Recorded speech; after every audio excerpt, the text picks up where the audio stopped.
Son las 6:30, viernes 1 de mayo de 2026, Día del Trabajador, que este año llega cargado de ironía. Los números de esta semana muestran que la inteligencia artificial es el mayor motor de contratación empresarial del planeta.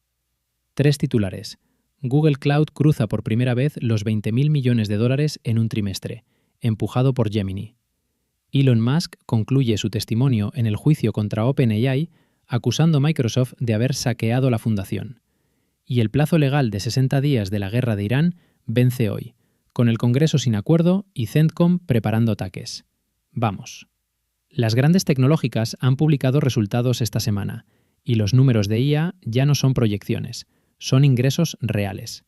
Empezamos con Google. Su división Cloud acaba de cruzar los $20.000 millones de ingresos en un solo trimestre, por primera vez en la historia. El crecimiento es del 63% respecto al mismo trimestre del año pasado. Sundar Pichai lo dijo sin rodeos. Las soluciones de IA empresarial son, por primera vez en Q1, el principal motor de crecimiento del cloud. Y el dato que más me llama la atención, el backlog de contratos firmados pero aún no ejecutados, casi se duplicó hasta superar los $460.000 millones. Eso es demanda garantizada, no especulación. Microsoft va en la misma dirección.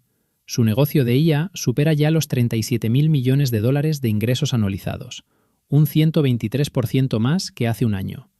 Azure crece un 40%. Satya Nadella declaró que hemos entrado en la era de la computación agéntica. El mercado le castigó con una caída del 4% en bolsa. Por eso, gastaron $34.900 millones solo en infraestructura este trimestre. Wall Street ve el gasto. Los clientes ven el servicio. Son dos conversaciones distintas. Y luego está Mistral. La empresa francesa lanzó esta semana Medium 3.5, 128.000 millones de parámetros, ventana de contexto de 256.000 tokens, licencia MIT modificada, código abierto, en la práctica. Alcanza el 77,6% en SUI Bench Verified, que es el benchmark de referencia para tareas reales de programación. Supera a Qwen 3.5 de 397.000 millones de parámetros, que es casi el triple de grande. Tamaño no es inteligencia. Nunca lo fue. Mistral también lanzó Vibe, una plataforma de agentes de codificación remotos y asíncronos. Y LeChat estrena Work Mode para tareas de varios pasos. La propuesta es clara, no solo el modelo, sino el entorno completo de trabajo. Lo que une a Google, Microsoft y Mistral esta semana es el mismo patrón. La IA deja de ser una función auxiliar y se convierte en el producto principal. Cloud ya no vende servidores, vende razonamiento. Hasta aquí el bloque técnico. Pasamos al ecosistema, donde esta semana el dinero y los tribunales mandan más que los benchmarks. El martes te dije que el restaurante de OpenAI tenía la cola más corta de lo esperado. Esta semana, el restaurante de al lado anunció que dobla el local. Anthropic está explorando una ronda de entre 40 y 50.000 millones de dólares a una valoración de entre 850.000 y 900.000 millones. En abril anunció un run rate de 30.000 millones. 3 semanas después, las fuentes hablan de 40.000 millones. OpenAI está en 24.000. El que parecía el líder indiscutible del sector lleva meses viendo cómo el tablero se reordena. La reunión del consejo de Anthropic para decidir si acepta la ronda está prevista para mayo. Si la cifra se confirma, estamos hablando de una de las valoraciones privadas más altas de la historia tecnológica. Mientras tanto, en un tribunal de San Francisco, Elon Musk cerró su testimonio en el juicio contra OpenAI. Días 3 y 4. Ante la jueza González Rogers, acusó a la inversión de $10.000 millones de Microsoft como el punto de inflexión que violó la misión sin ánimo de lucro original. Lo llamó saqueo de la fundación. OpenAI responde que la reconversión era la única forma de financiar la investigación. El siguiente testigo es Jared Birchall. Altman y Brockman también declararán. Y Meta, ingresos al alza un 33%. Pero la acción cayó un 7% en After Hours. ¿Motivo? Revisaron el CAPEX de 2026 hasta 125 a 145.000 millones de dólares. Justificación oficial, inversión en superinteligencia. Al mismo tiempo, confirmaron 8.000 despidos, el 10% de la plantilla. Gastar más tener menos gente. El mercado no sabe qué pensar. Yo tampoco. El patrón del ecosistema esta semana: dinero a escala de naciones y decisiones que se judicializan. Vamos al mercado, que es donde esos números tocan el suelo. La semana de resultados del Magnificent Seven ha dejado un cuadro de divergencia clara. No todos van en la misma dirección, ni de lejos. Alphabet, la matriz de Google, subió un 10% en bolsa tras publicar un crecimiento del beneficio neto del 81% interanual. El motor es Google Cloud. Ya lo vimos en el bloque anterior, pero aquí importa la lectura de mercado. Los inversores premiaron a quien convirtió la IA en caja, no en promesa. Amazon batió estimados. Beneficio por acción de $2,78, $1,10 por encima de lo esperado. Ingresos de 181.500 millones de dólares. Sin grandes sorpresas en el discurso, sin grandes movimientos en bolsa. Amazon sigue siendo el banco central de la infraestructura digital mundial y el mercado ya lo tiene descontado. Microsoft, en cambio, subió en resultados y cayó en bolsa un 4%. Azure, al 40% de crecimiento, debería ser una celebración. No lo fue. El gasto de capital de 34.900 millones en un solo trimestre pesa más que el crecimiento en la mente de los analistas. El mercado mira la rentabilidad futura del gasto, no solo el crecimiento presente. Y Meta es el caso más interesante. Ingresos por encima de estimados, usuarios activos diarios cayendo más de un 5% respecto al cuarto trimestre de 2025, CAPEX disparado hasta 145.000 millones máximos y 8.000 despidos confirmados. Resultado: caída del 9%. Zuckerberg apuesta fuerte por la superinteligencia. El mercado descuenta que esa apuesta puede no tener retorno en el horizonte visible. Fíjate en lo que dice esta divergencia. Alphabet sube, Meta cae. Los dos gastan en IA. La diferencia es que Google ya muestra el retorno. Meta todavía promete que vendrá. Este patrón importa más allá de Wall Street. Las empresas europeas que dependen de infraestructura cloud americana, y son muchas, ven cómo sus proveedores aumentan gasto de capital a ritmo de países medianos. Ese gasto se traslada a precios de servicio con retraso, pero se traslada. En Europa, el hilo de Airbus que abrimos el martes sigue abierto. Los resultados del primer trimestre mostraron beneficio neto de 586 millones de euros, un 26% menos que hace un año. EBIT a la mitad. La cadena de suministro afectada por Oriente Próximo no se ha resuelto. CEO Faury reitera la guía anual, lo que en lenguaje corporativo significa: confiamos en recuperar en los 3 trimestres siguientes lo que hemos perdido en el primero. Veremos. Y Endesa. Gianni Vittorio Armani asumió formalmente el cargo esta semana. Viene de la división de distribución de Enel y hereda un plan estratégico de 2026 a 2028 con 10.600 millones de euros de inversión comprometida. 5.500 millones van a red de distribución. El momento es delicado.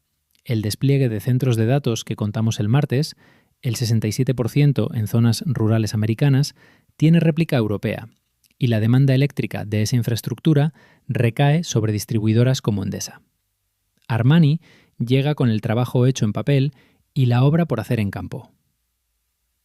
Pasamos a geopolítica, porque hoy es el día en que vence un plazo legal con consecuencias reales. El 1 de mayo de 2026 es, también, el día en que vence el plazo de 60 días de la War Powers Resolution para la guerra de Irán. Sin autorización del Congreso, la operación militar americana entra en terreno legalmente ambiguo. El problema es que republicanos y demócratas no se ponen de acuerdo sobre si los días de alto el fuego cuentan dentro del plazo. CENTCOM ha elaborado un plan de ataques calificados internamente como cortos y poderosos para romper el bloqueo diplomático. El alto el fuego no derivó en paz. Estados Unidos mantiene el bloqueo naval a Irán en el estrecho de Hormuz. Hormuz es por donde pasa el 20% del suministro global de petróleo. Un bloqueo sostenido encarece la energía para Europa de forma directa. No es una amenaza abstracta. Es una variable en la factura de luz y gas de los próximos meses. Este hilo se cruza con el que abrimos el martes sobre España y la OTAN. El email filtrado del Pentágono barajaba medidas punitivas precisamente por la negativa española a permitir el uso de bases para ataques a Irán. Hoy ese conflicto tiene fecha en el calendario. El plazo legal que Washington no ha conseguido resolver en el Congreso es el mismo contexto que generó presión sobre los aliados europeos. La pregunta que queda en el aire no es si habrá más ataques, es quién tiene autoridad real para decidirlo cuando el Congreso no llega a un acuerdo y el Ejecutivo actúa por inercia operativa. Un bloque corto, pero es el que más afecta a lo concreto y cotidiano.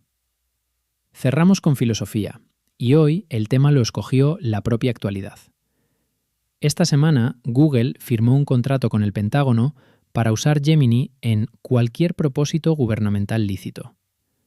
Días antes, Anthropic rechazó un contrato similar, vigilancia doméstica masiva, armas autónomas, y acabó designada riesgo en la cadena de suministro, un término reservado habitualmente para adversarios extranjeros. El contraste es tentador de leer como héroe contra villano, pero Hannah Arendt nos enseñó a desconfiar de esa lectura. En 1961, Arendt cubrió el juicio a Adolf Eichmann, en Jerusalén. Lo que encontró no fue un monstruo ideológico, fue un burócrata diligente que coordinó la logística del Holocausto sin odio particular y sin imagen completa de lo que producía. Su frase más conocida sobre él: no era estúpido, solo carecía por completo de imaginación. Acuñó la expresión banalidad del mal, no para minimizar el horror, sino para señalar su mecanismo de producción más eficiente: la suspensión del juicio individual dentro de una estructura que distribuye la responsabilidad hasta hacerla invisible. La maldad a escala no necesita monstruos, necesita sistemas donde nadie sea individualmente responsable de la imagen completa. Cuando Google firma un contrato etiquetado como cualquier propósito gubernamental lícito, la responsabilidad se disuelve en la legalidad formal. Los equipos de política de uso, los abogados que redactan cláusulas, los ingenieros que despliegan sin ver el destino final. Cada eslabón tiene cobertura. El sistema funciona porque nadie necesita la imagen completa. Basta con que cada pieza cumpla su función. El movimiento de Anthropic, rechazar el contrato, acabar en tribunales, es exactamente el gesto que Arendt hubiera reconocido como antídoto. No porque sea heroico, sino porque alguien, en algún punto de la cadena, decidió pensar desde fuera del proceso. Preguntó quién era responsable de qué y de qué producía el sistema entero. El coste es real: $200 millones de contrato perdido, una designación punitiva, un juicio. Arendt no prometía que pensar fuera barato. Lo que sí prometía, o más bien advertía, es que cuando nadie para el proceso sigue. Con diligencia, con eficiencia, sin maldad particular de nadie. Esto no es solo una reflexión sobre contratos militares. Es una pregunta sobre cómo se toman decisiones en cualquier organización con capas suficientes de aprobación. Cuando la responsabilidad se distribuye entre muchos, ¿quién tiene el mandato real de parar si el resultado es el equivocado? En tu organización, si un proceso llegara al resultado equivocado, ¿quién tiene el mandato real de detenerlo? ¿Y esa persona tiene la imagen completa de lo que el proceso produce? Eso es todo por hoy. 1 de mayo, episodio 2. Si esto te ha resultado útil, compártelo con alguien que también